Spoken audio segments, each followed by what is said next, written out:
Greetings, one and all, to the most cursed, most cringiest corner of the internet. A YouTube channel content creator actively alienating everyone in both the analog and digital worlds. Welcome and good evening, wonderful dice of all alignments. I am Lunar D8, and this is the Unrehearsed Creepypasta Narrations, Part 69. Now, normally this playlist would be about me reading a creepypasta without having practiced it first. Many times it's my first time reading it, so you, the listener, may actually know more about the story than I do, and you get to hear my blind reaction to it most of the time. However, this will be different. We're going to be continuing what I started in Part 68, rereading a lot of the parts from the 60s, and that's because I'm an idiot who doesn't understand terms like audio balancing, or, another term called excessive. So, yeah, we left off in the middle of the hangman story, so let's try to pick up where we left off.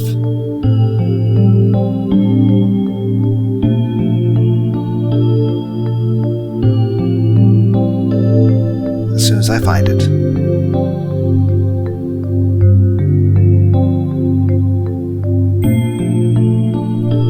Day gives way to light. Night. The moonlight, bright, casts the dark silhouettes that give the night its creepiest features. The eyes begin to play tricks, but I have a purpose tonight. I decide to hang around the tunnel of the old bridge. I wait for hours. I say to myself that it had been an error in my network. Then at exactly 3 a.m. my phone pinged. It was another voice note from my mom. "Hey sweetie, you came back. I'm so glad. I need you to come up to the top of the bridge, and you can help me." Scared again, but feeling braver than last time, I send a voice note back. Mom. I say, fighting back the tears. I have missed you so much. I'll come up onto the bridge. Give me 2 secs. I walk back and take the walkway leading to the bridge. On my way towards it, I can't see much. It's really dark. As I come to the end of the path, a bulb in the street lamp flickers and comes on. I take a deep breath. My phone pings again. "Don't be afraid, baby.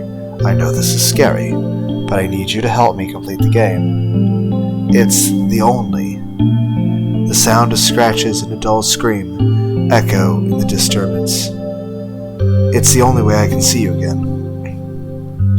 That hit every chord of each string, just pulling on my weary heart. I want this more than anything.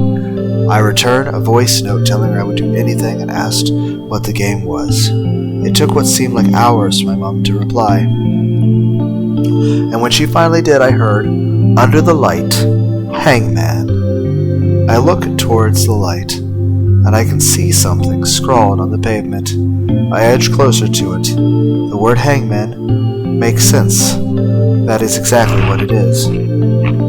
Etched into the ground, the traditional child-like drawing of the scaffold and the noose. Underneath the spaces for each letter to be written into. And there's a lot of spaces. I'm genuinely baffled. I was never much good at this game.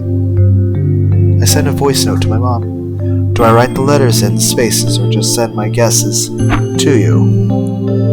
A text appears. Just speak out loud. I can hear you. I sigh. What the hell? Under my breath. I begin to guess letters, and as I do, letters appear in front of my eyes. As does the hangman. After an hour playing, I'm one guess away from being hung, for want of a better word. The puzzle looks like this now.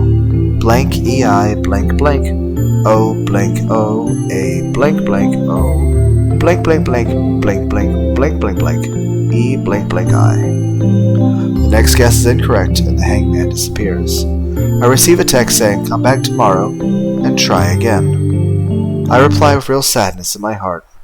"Sorry, Mom." I go home and just get into bed. I'm completely exhausted. It's the strangest feeling, as if my life force was being drained from me. I fall asleep. As soon as my head hits the pillow, I wake up to Grandma at the bottom of my bed staring at me. "Are you okay? What's going on?" She tells me in her usual blunt tone, that Crystal was dead. She died during the night. When I collected my thoughts, I began to cry. She held me. I asked, how? When? Why? She told me that she was found dead from an apparent overdose under the steps of her apartment.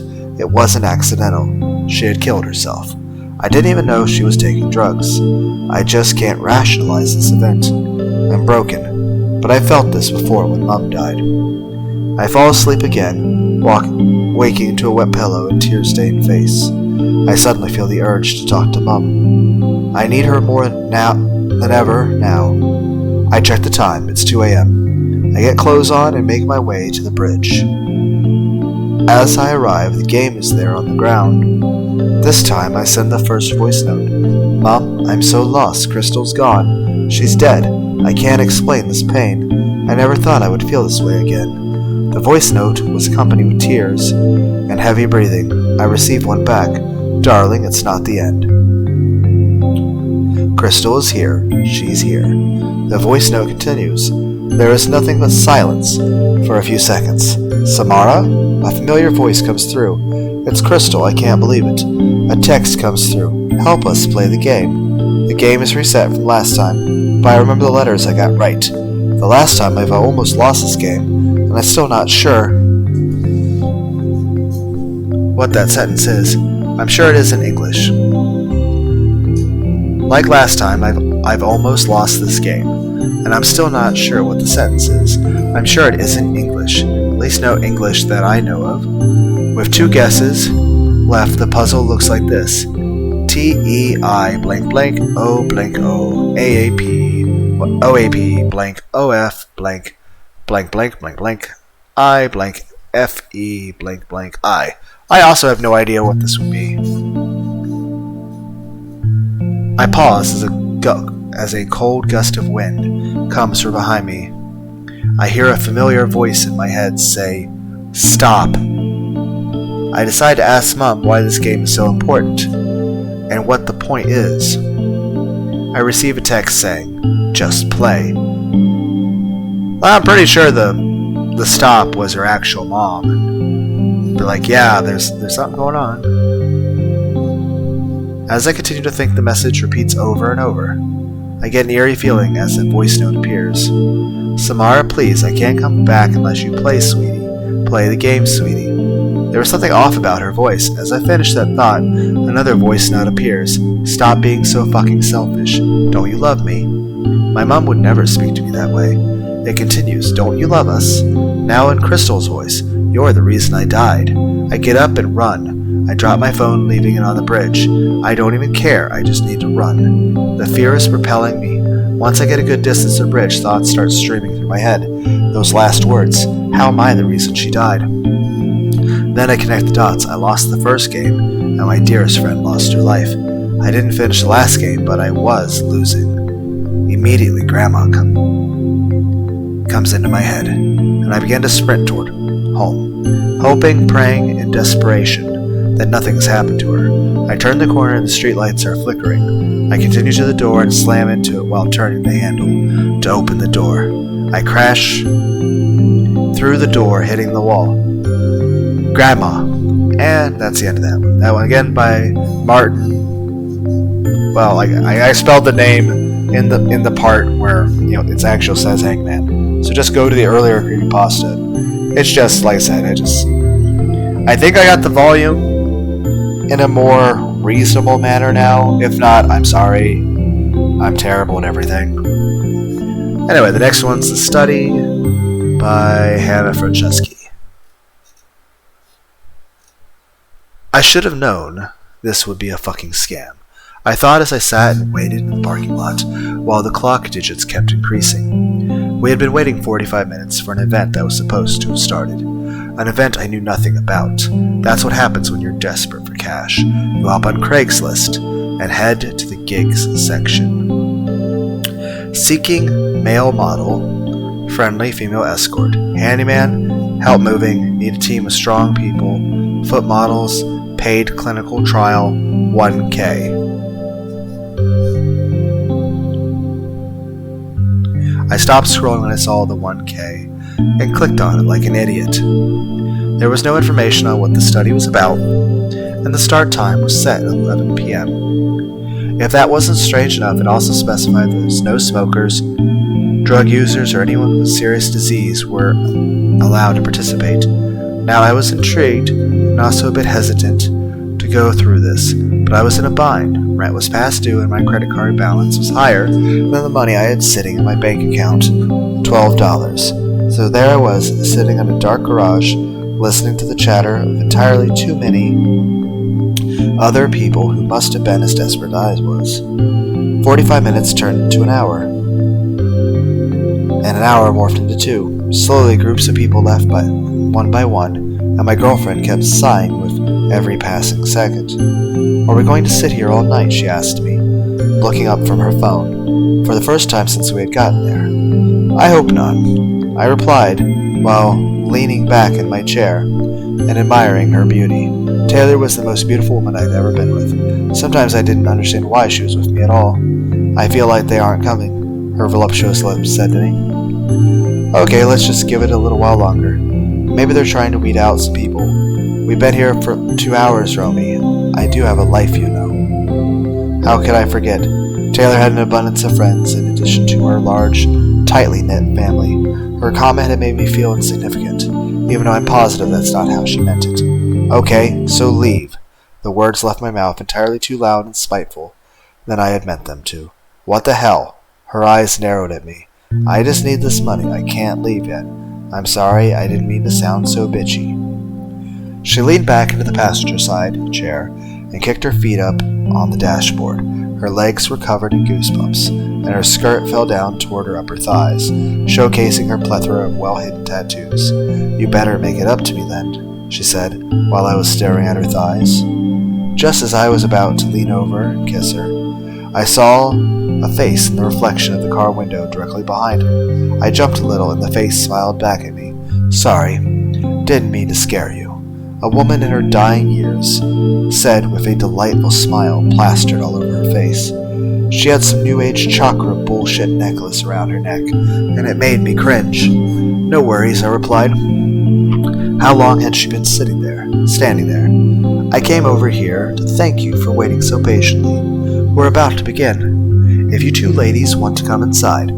Her eyelids were lumpy and far too purple than they should have been. We made our way towards the door other people were going into. I remember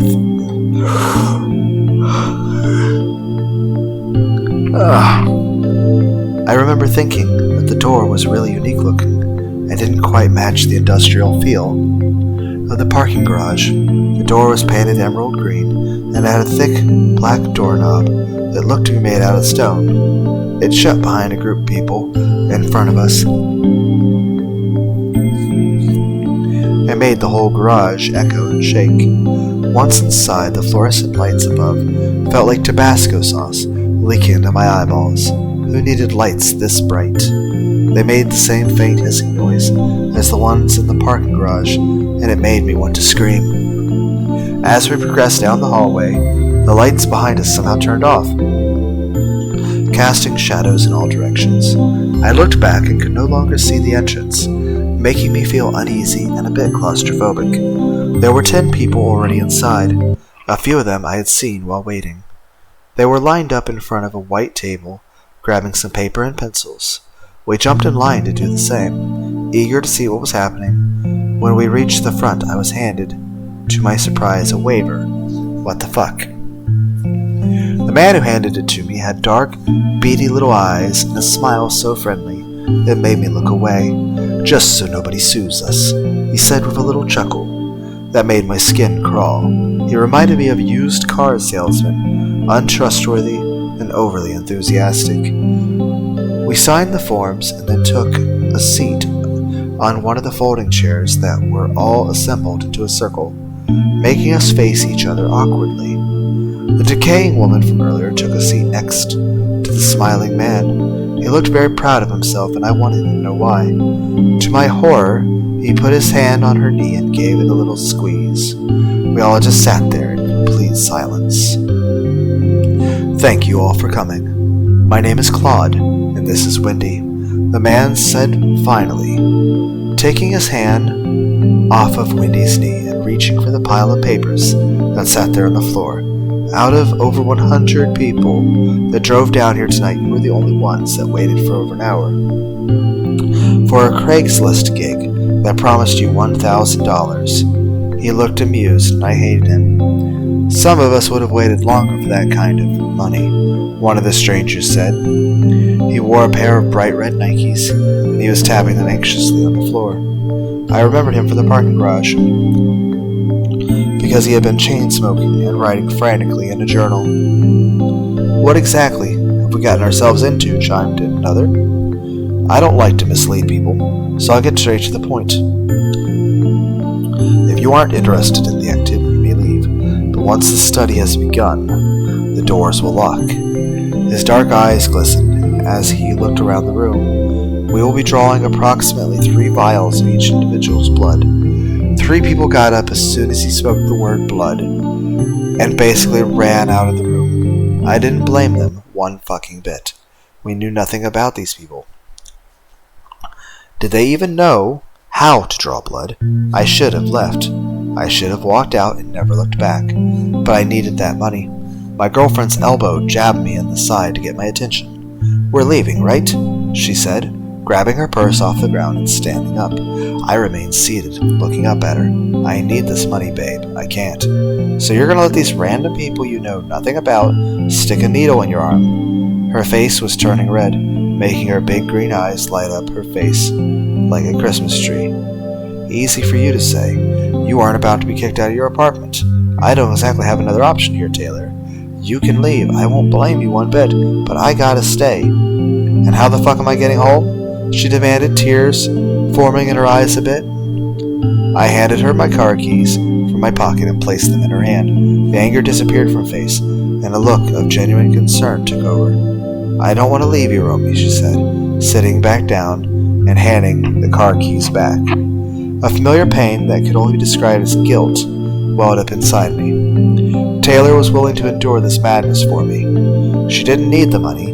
Her mother paid for her rent, so she could focus full-time on school. I tried not to resent her for that, but sometimes my jealousy got the best of me. We couldn't have been more different if we tried. Up until recently, I'd been working 50 hours a week just to afford my shitty apartment. Then I got sick with the worst cold I'd ever had in my life, which then turned into bronchitis and then a full sinus infection. Top it off, the sickness lasted around 6 weeks, and I was still sniveling. My manager took it upon himself to fire me for being absent so much. I didn't have health insurance, so I couldn't get a doctor's note. I had begged and pleaded with him to not let me go, but he didn't give 2 shits. When you're a telemarketer, all they care about is money. If you can't show up for work and make your calls, then you're no good to them. I hated that job, but it paid for my housing and food, which I sort of needed if I wanted to live. My face became hot, and the desire to stay escalated by thinking about my situation. I looked around and wondered what reasons everyone else in the room had for staying. Some of them looked far worse off than me. There was a woman across from me, with skin that resembled the inside of a peeled potato before you cut off the brown spots. Her clothes were falling off her bony limbs, and when she opened her mouth I could see her decaying teeth. Track marks decorated her arms, despite her attempts to hide them with bracelets. What's the blood for? Who are you people? The red Nikes wearing man asked in one breath. He was tapping his foot faster now, so fast I was worried his leg might fly out of its socket. The old woman smiled in the way a grandmother would while looking down at a grandchild, and responded, "We are an organization that assists in healthcare studies. We need the blood for research." Something about the way she said research made me want to run far away from here. I think it was the way they lit up, like she was really excited to poke us with needles. She rubbed her New Age necklace with her thumb, in careful strokes back and forth, and I swear she was whispering something to herself. My eyes were glued to her mouth, trying to make out what she was saying, but it was just too quiet. "How do we know you're actually going to pay us?" said the potato-skinned woman. The old woman reached down and grabbed the suitcase that had been sitting underneath her chair. She placed it on her lap and opened it, revealing the most money I'd ever seen at one time. "It's time to begin now. Does anyone else wish to leave? Wendy asked the group, shutting the briefcase and placing it neatly under her seat. The dark-eyed man stood up, walked over to the door, and locked it. The lock made the most sinister sound I had ever heard of it, and my heart rate instantly skyrocketed. There was no turning back now. We require all participants to remain seated. We will come to each of you with the supplies. They walked around and gave each of us a long, thin piece of silk fabric and a bottle of water. We were then instructed to tie the fabric around our heads like a blindfold for privacy purposes. I am a pretty chill person and I don't scare easily, but once that blindfold was on me, I couldn't stop the panic. My heart rate shot up and I started sweating through every ounce of my clothing. The worst part was the clinical silence and not knowing when it was going to be my turn. Were they going to draw my blood or were they going to kill me? Was this all some conspiracy to torture us? Was this actually a massacre? Even worse, they had put on some strange meditation music for us to listen to, as if I could even begin to relax right now. She has track marks, I heard Wendy say in a hushed tone. We specifically stated in the ad that if you were on any drugs, you could not participate. It was Claude now. He sounded upset. We can't be responsible for any unusual side effects that occur due to your lack of ability to read. I wonder how serious bronchitis is. Damn, Claude was an asshole. I shifted in my seat back and forth. What did he mean by side effects? Then out of nowhere amongst my spiraling thoughts, I felt a hand on me and I jumped. Laughter.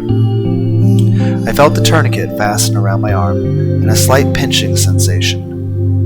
I hated getting my blood drawn. I could never watch and almost always threw up afterward. Blood in general made me forget how to breathe. Acid formed in my stomach and made its way into my throat. I had to take long, deep breaths to keep from vomiting all over whoever was holding my arm. Just as my stomach was about to betray me, the tourniquet loosened. I exhaled. I was alive.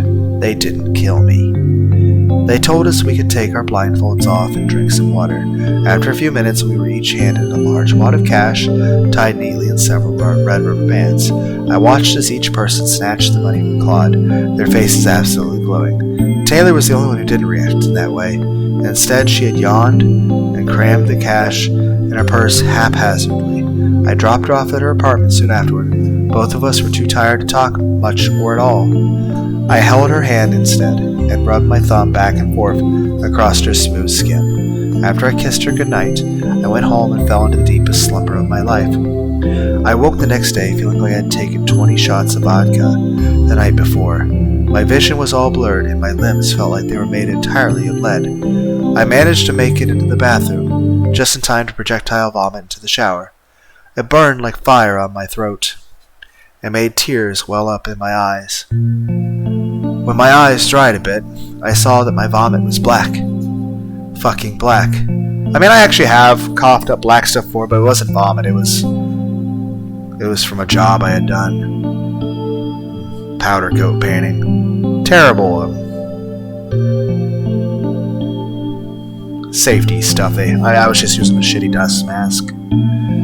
So, yeah, some jobs suck. Heck, I remember one point I did a 13 and a half hour long video. I think I sang like several hundred different songs. I had a lot of fun, but the problem is sometimes if I sing something emotional, it allows me to open up too much, and well, I basically just cried and screamed and laughed until I started projectile vomiting myself everywhere. And then after that I felt really, really shitty because human bodies apparently don't cope with being in an anxious state for a prolonged period of time, but hey,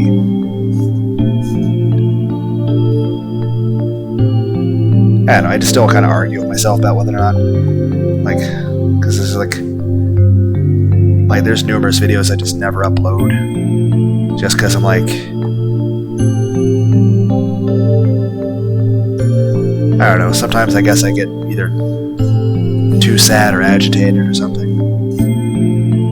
But yeah, it's just, that video which, like I said, didn't upload. It was a 13 and a half hour of me And it was just, I think that was early February of 2022. So, at least like 9 months ago or something. But yeah, I spent hours and hours. Like, I eventually just sort of had a little bit of a breakdown during that video, where I just spent a few hours just crying and screaming and laughing and shaking a bunch and then vomiting all over myself. So, yeah, that wasn't a good day.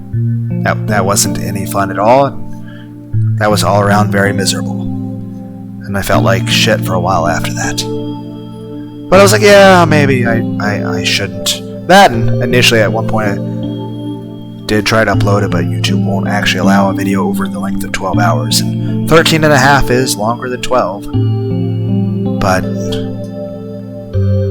I considered trying to cut it up and stuff, but, you know, it's just, I was like that and other things. I'm like other videos. I'm like, I'm not gonna upload this. It's just,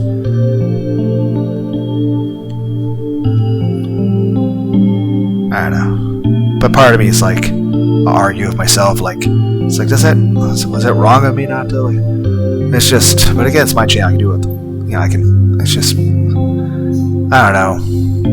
Part of me doesn't like censored, but part of me is like, just. And as I said, it's like 9 months ago. It was just, but it was just, I don't know. I had a lot on my mind, and I don't know.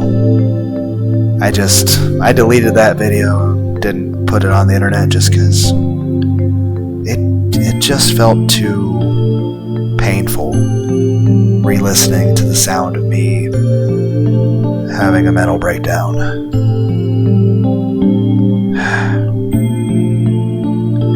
And it's just hours and hours of me screaming and crying and laughing and vomiting. I wasn't even sick.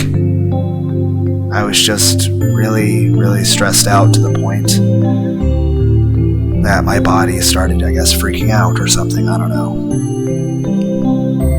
Been coughing quite a bit. I know Saturday, right now I think it's Wednesday morning. I think. Yeah, it's Wednesday morning. I know at some point Saturday I was like super exhausted. I was coughing quite a bit, and I think I spent like 12 hours at one point just lying in bed just because I had no energy. Felt like shit. But, and I was just like, I had so much mucus coming out of me. But it wasn't like an emotional thing. It was just like, I don't know. I've been having some coughing fits. So, must have caught some sort of cold or something. I'll usually get some interesting looks from people while I'm doing my job, because occasionally I'll start coughing for like a minute straight. And after that, it's like I'm kind of out of breath, because you're essentially holding your breath for a minute, and I'm like, but at least I got the mask, you know, the little safety, you know, don't make other people sick mask. Granted, I've been working a lot of overtime lately, but hey, that at least makes I make some more money, which I can, you know, that's important, because, you know, granted, I'm not, you know, it pays rent and everything. It's not a bad job. I'm just,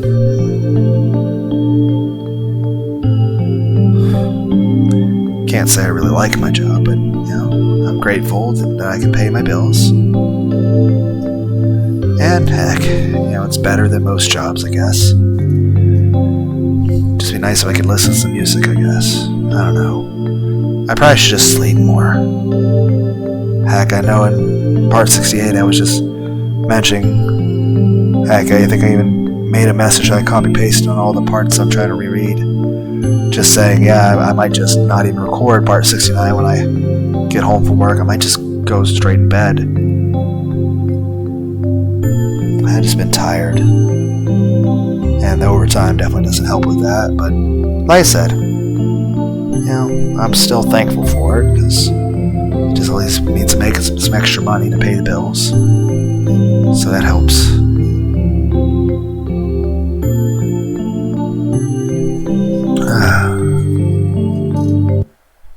was reading a thing. Where was I? Right. Fucking black. This couldn't be normal, I thought. I never heard of such a thing. I racked my brain trying to think of everything I ate or drank yesterday, but none of it was black. My heart was thudding in my chest, so hard I thought it might bust out of my ribcage. What was wrong with me? I remember coughing up some green mucus when I had the sinus infection. Was this my body still recovering? Surely that had to be it. I shuffled into the room, leaning on the walls to guide my weak body, and collapsed on my old beaten-up sofa. A distraction, that's what I needed. I turned the TV on, and what happened next I will never forget. An image of one of the people who had done the study from last night was plastered on the SF Bay News. The Nikes-wearing man. His face was drastically different from the face of last night. He was smiling in this picture and looked so put together. I unmuted the TV to hear why his face was in front of me. Breaking news. Local man found dead on Treasure Island. The cause of death appears to be official stump. One witness thinks it's poison. Stay tuned to find out why. I was suspended in time with swarming thoughts haunting me. Poison? Surely it wasn't rated. They drew some blood. That couldn't have killed the man. I suppose if they did it incorrectly, it could have, but he walked out of the room with all of us in the end. Then my mind flashed back to the blindfolds, and my heart stopped. What were they trying to hide? One thought became louder than all the rest. They weren't drawing our blood. They were injecting us with something. Something that killed one of us. That was by Hannah Franceschi. We have one more story to reread. Because like I said, I kind of just... Alright, like you guys can listen to the other videos. It's just the background music's a little bit too loud. I thought I had it much quieter in relation to my voice, and I'm like, oh, I made something that might be a little hard to listen to. But, I still wanted to leave it for, one, you can hear my original reaction to stuff, and two, I guess it's a good way of sharing, hey guys, this is what I attempted to do, and here's how I fucked up.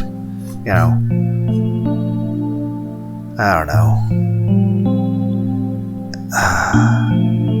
In the late 80s, a few years before the dissolution of the Soviet Union, I lived in Moscow where I studied archaeology. I had a roommate from Tbilisi. This is the 8th shrine, by the way, by Rurik, I think. It's an R, and then it's a U with the Umalot thing above it, and then an R-I-K,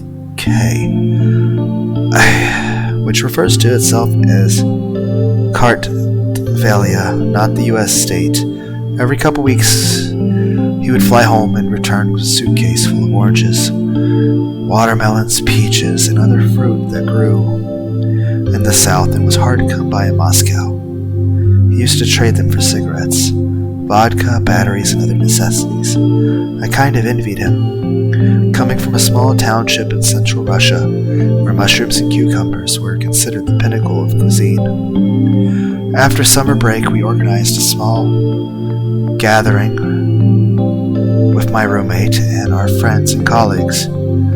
As always, he had brought fruit with him, most of which he had traded away, but he left enough to treat us.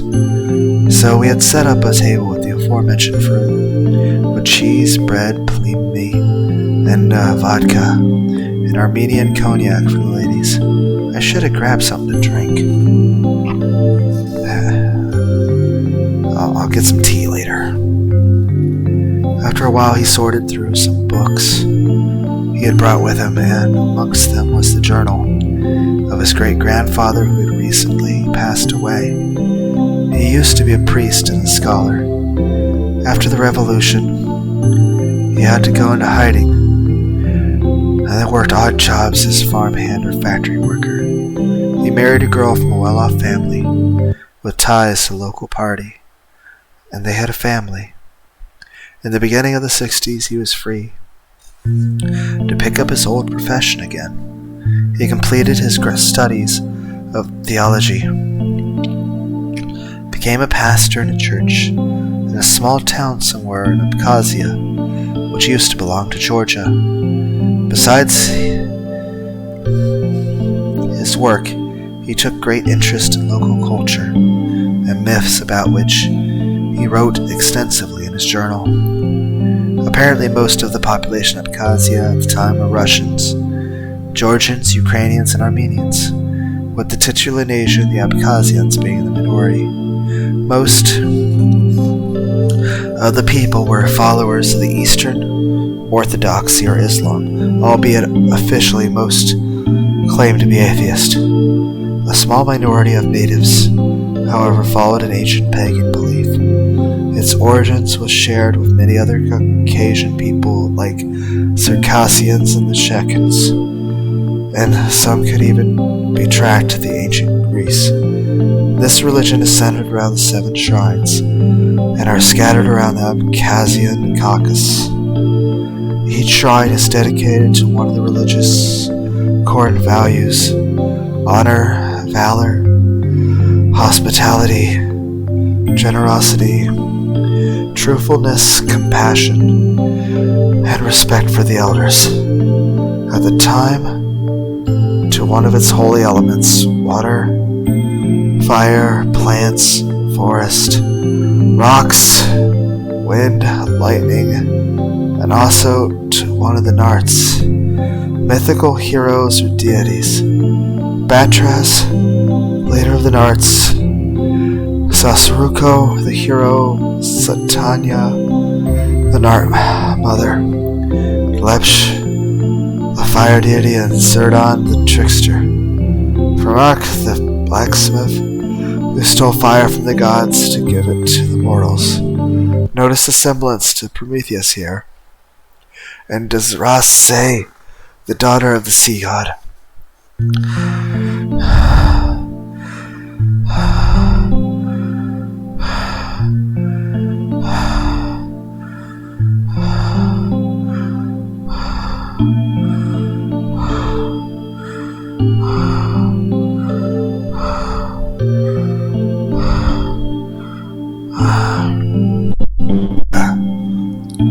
The journal described in great detail the Nart sagas and his own conjectures about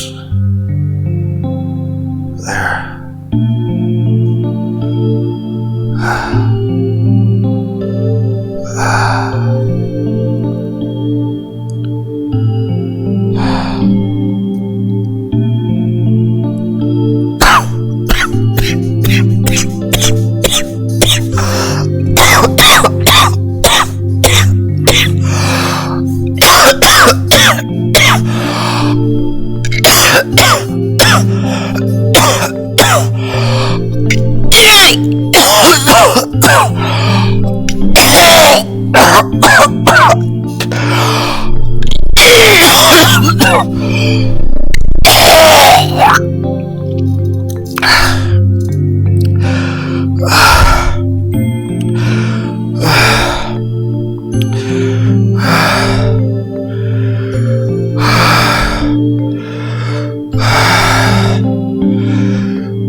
grab a drink. I'll be back.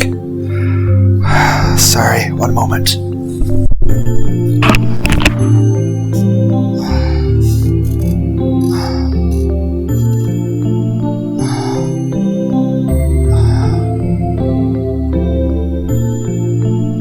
Fucking marvelous.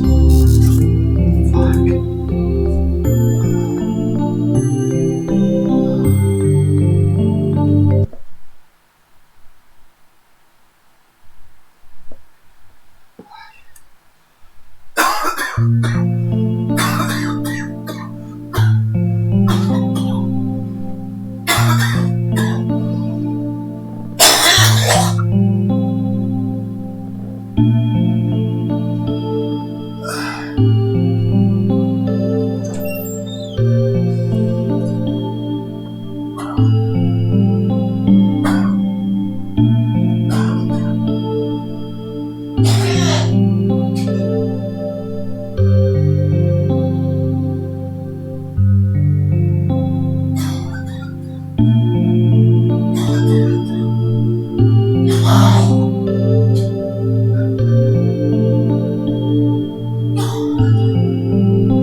that, everybody. I got some tea to drink, so that helped. So where was I? Now, on one of his visits in the monastery's library, he stumbled upon a medieval book written by an Armenian monk about Caucasian legends where an 8th shrine was mentioned, but no details. This spiked the great-grandfather's curiosity. He consulted some tribal pagan elders to ask them about it, and was met with severe reluctance. Some acted very disturbed and ended the conversation. Others feigned ignorance. A few even cast him away most aggressively, thereby violating their own oath to hospitality. Word spread around that a priest is asking questions he shouldn't be asking, and one day he was invited, in quotation marks, to the office of a high-ranking member of the local Communist Party. Also present was the patriarch, the priest's supervisor. He was reprimanded for instigating hostilities against religious and ethnic minorities, disturbing the peace and spreading counter-revolutionary propaganda, and was ordered to immediately cease his investigations and never publish or even talk about his finding under threat of imprisonment. Of course, he had little other choice but to comply. Later that day, the patriarch had a stern talk with him, but offered him to get him in contact with someone who knew about the issue. But he had to take an oath to never talk about it again to anybody, not even in private, amongst other priests and colleagues, not even to his family. This informant was a hermit that lived in an abandoned monastery in the mountains. He was a convert, used to be a pagan monk, and later converted to Christianity. He was old, near blind. One was wondering how he could survive the harsh winter conditions.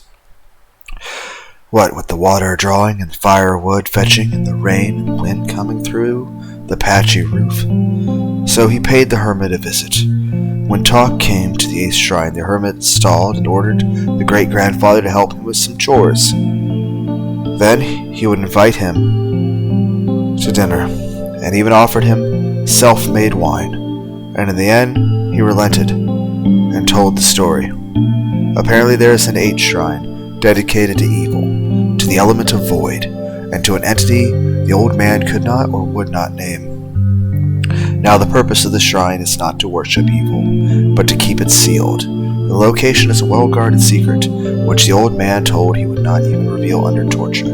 There lives a band of monks. Only the most stalwart and mentally stable may join. They have to dedicate themselves to years or even decades of psychological torment and a harsh discipline and regimen.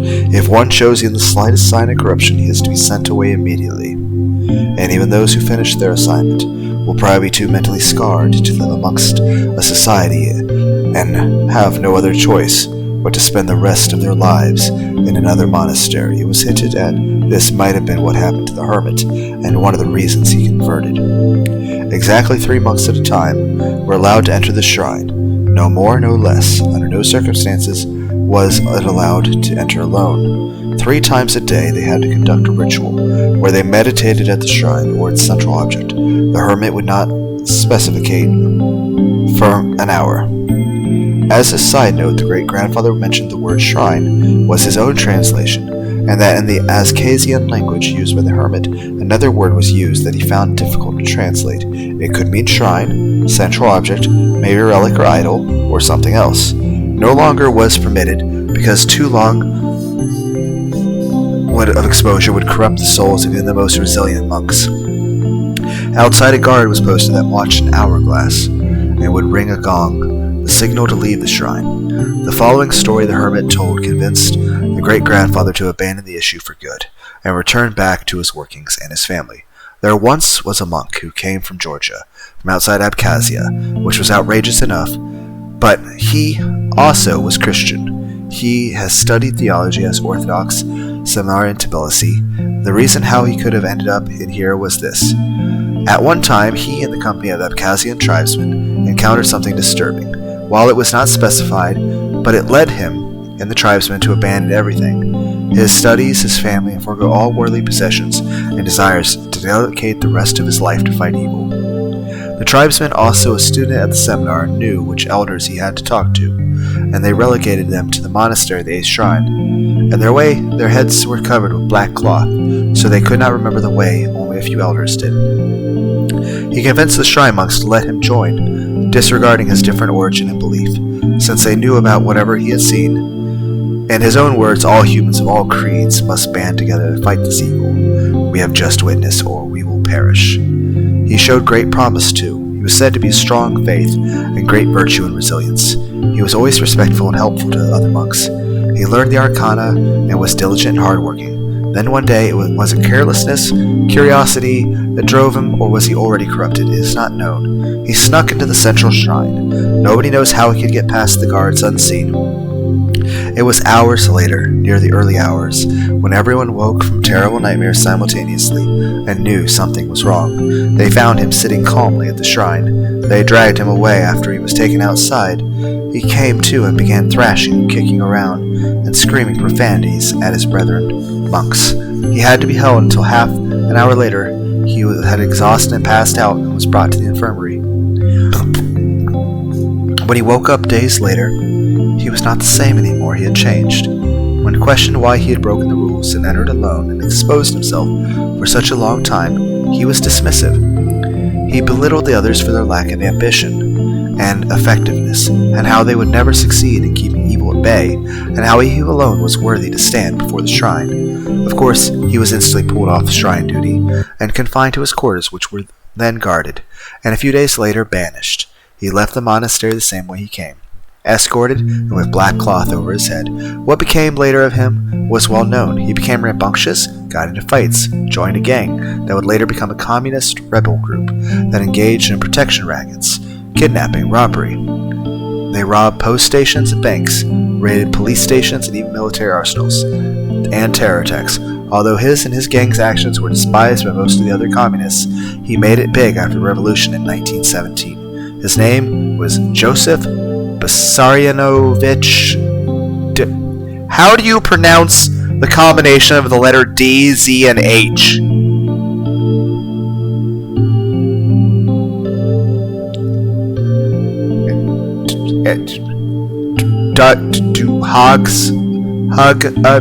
Hugashvili by Rurik. I'm sorry, I can't pronounce anything. Okay, hope everyone has a good day. Bye.